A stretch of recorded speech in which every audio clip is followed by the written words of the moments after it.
Proseguiamo con le premiazioni. Prossima premiazione sono i 200 metri stile libero ragazzi maschi. Consegna le medaglie Vincenzo De Sio, presidente della Natatorium Treviso, e consegna la medaglia di bronzo per il suo terzo posto per i colori della Hydros col tempo di 1:58.05 Alessio Sartoretto.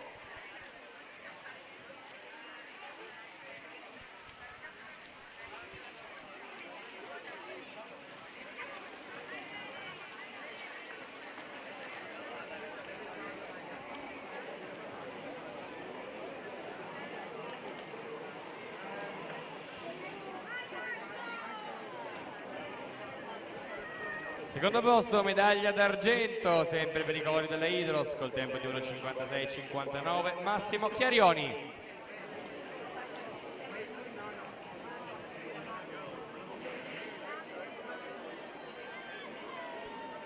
Primo posto, medaglia d'oro, first place, gold medal for South Africa team, 1:56.35, Guy Brooks.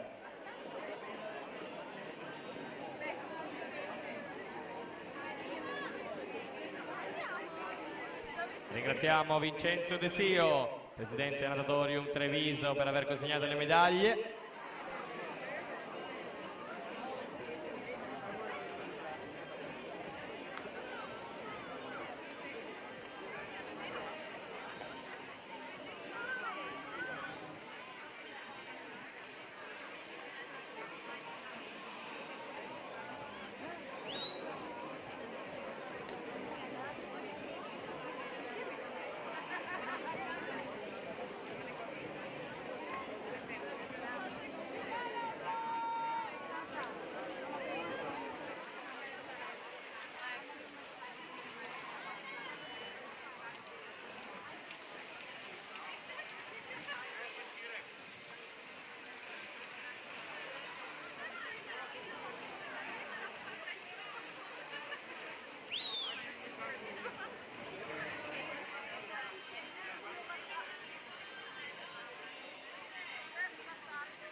Atleti della seconda serie alla partenza.